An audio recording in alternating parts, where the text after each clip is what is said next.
Yeah. Hey there. Hello, how do you do? My name is Harry Wetzel. Thanks for coming. It's the 80s, darling.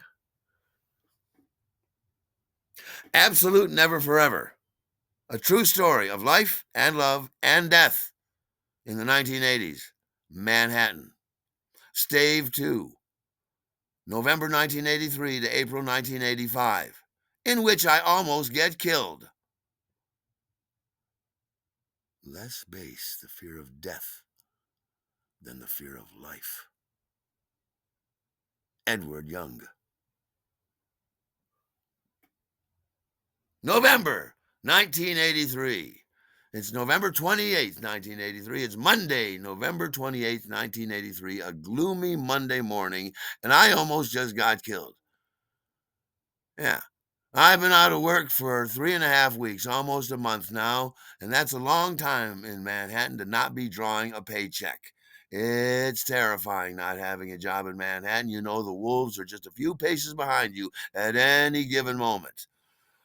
And if you fuck up here in Manhattan, it's not the same thing as fucking up when you're kicking around on a piece of ground in your hometown. No, if you fuck up here in Manhattan, we'll make your life so miserable that, oh, excuse me, I mean, that is to say, get out there and sell. Yes. So, if you're out of a job, you just keep looking. I looked the whole west side, all the way up and down the west side, the upper west side, the middle west side, the lower west side, the village, and I never got one phone call. I never got one interview back to interview to get a job at any one of these places that I applied at. These restaurateurs can smell fear. I tell you, they can. Either that, or there's something about this face that says, this person is not a real waiter. Do not hire him. There must be something. Anyhow, I keep looking, even though it's a job that I'm not interested in, that I find odious. But it seems like a way to make money, seems like a way to make tips. So I keep looking. Now I've scoured the entire west side, and happenstance finds me on the upper east side for a change. And I'm like, well, I might as well look over here. I've already looked all the way up and down the west side of the whole bloody island. Let's look on the east side for a change. So I'm over there on 86th Street between 3rd Avenue and Lexington Avenue, and I'm walking up 86th Street. And I'm looking in each emporium and each restaurant and each bar and each shop and each boutique. And I'm trying to get the wherewithal to want to apply for a job at any of these places. And none of these places interest me. I don't want to work here. I don't want to work at this restaurant. I don't want to. I finally come up to a place called the Blarney Stone Bar. And I look in there and it looks like a waterfront dive in a shanty town in 1936. It's terrifying. I'd get killed alive in a place like that. I'm definitely not going to apply in a place like that. So I keep on walking up 86th Street to Lexington Avenue. I cross the street and I'm walking down 86 back, all the way back to 3rd Avenue. And I'm carrying this mantle of depression. It feels like lead that I'm wearing with every step. I'm so depressed. I'm so frustrated. I've been applying. I've been walking all over town. My feet have been killing me and have swollen. And I'm just trying to get a job. That's all I want. Some job that I don't even want. Oh, it's just so much in my head. And I get to the corner of 86th Street and 3rd Avenue, and I just stop there and I gloom. There's a cloud hanging above my head, and I'm just standing there. And I look down 3rd Avenue, and I look across to 86th Street, and I cannot imagine what in the round, round world I would find there. So I stand there, a statue of myself, for a few moments, for a few minutes, for a little while. People are coming and going. They act like I'm not even there, which it actually feels like I'm not. I come to after a while. I'm like, all right, I'm literally at a crossroads. It's decision making time. Either I cross the street and go down 86th Street and look for a job that I don't want, or I just go straight down 3rd Avenue and look for a job that I don't want. And I'm like, well, The road not taken. How about the road less taken? And I look down Third Avenue. There's a lot of people coming and going, but nobody's crossing the street to go over to 86th Street. That's what I'm going to do. So, filled with renewed purpose, I say, okay, this we can do. I wait for the light to turn green and I step out into the street. All right. Meanwhile, at that very self-same moment, a car comes speeding down Third Avenue. It's blazing down the street, and it's going to run this red light, and it knows it's going to run that red light, so it lays on the horn even before it gets to the intersection. And I look up, I see it, and I freeze. It's coming right for me, and I'm going to get hit. I panic, and everything goes into slow motion. I'm paralyzed with fear, and my feet do this dancity dance thing where you're like a cartoon character spinning its wheels before it takes off. And it's all I can do, and it's a full half second that I don't move. And so then I use all of my effort and I leap out of the way, wow, with a terrified yelp like that. Yow! And the car goes by. Whoa! And I land on 2 feet and stumble around. Stumbity stum, and I don't fall over. And my heart jumps out of my mouth and it runs around and it runs figure eights between my feet, and then it jumps back into my chest, and I'm standing there and I look at a guy and he's standing over on the corner, a stranger, and he and I meet eyes, and that makes everything go back into normal time. And he says, "Whoa, that was close." And I look at him and I say, "Was it?" And he says, "Are you all right?"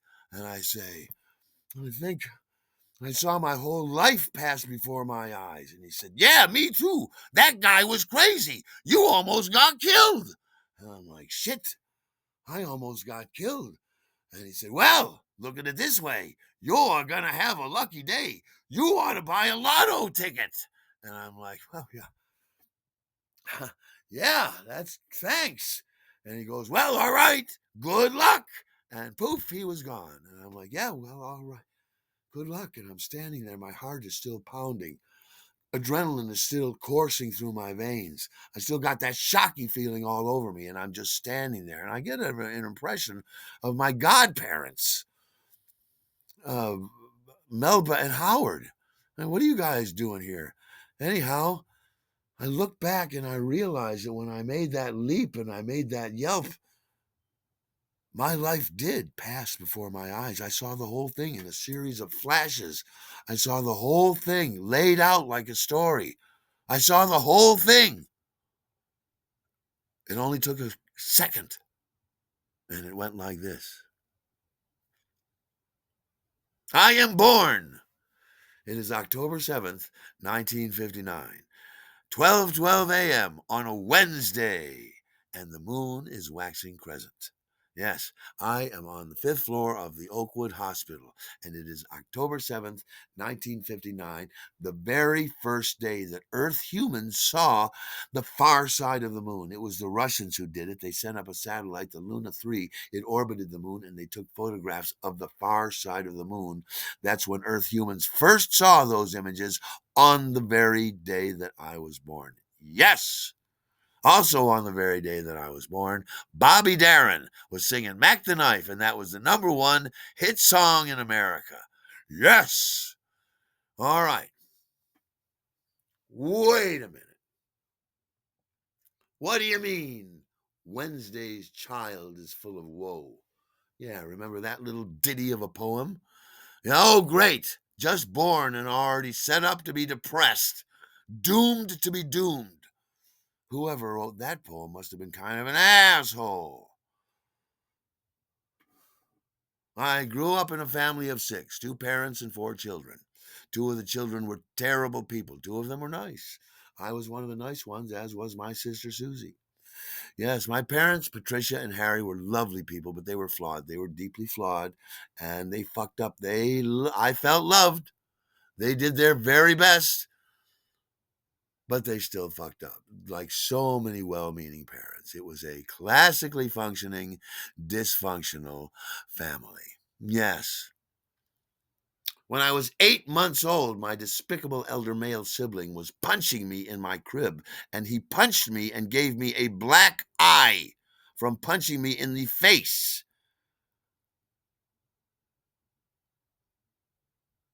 I hate that that's part of my origin story.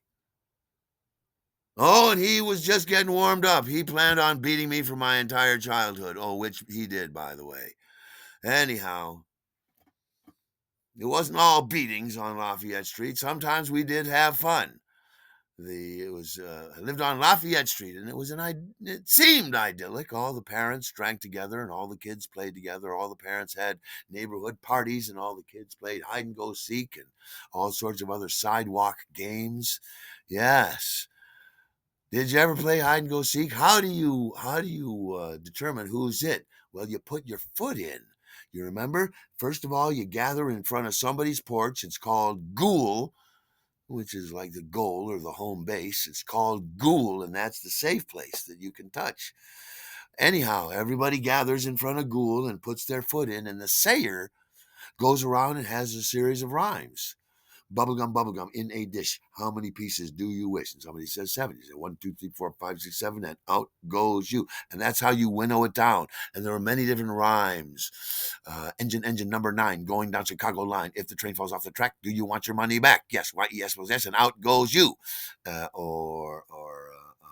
My mother and your mother were hanging up clothes. My mother punched your mother right in the nose. What color was the blood? Purple. Purple spells purple, and out goes you. I know there's a certain amount of violence, just like in nursery rhymes. I know. Anyhow, that was fun. And we would play hide and go seek. Not just regular hide and go seek. We would play hide and go seek as if you were hiding from a monster. Whoever was it would be the Frankenstein monster or the Wolfman or the Wasp Woman. It was terrifying. It was so much fun. You'd be hiding, you'd be crouching under a shrub behind somebody's garage, and you would hear from the next yard not too far away, ow!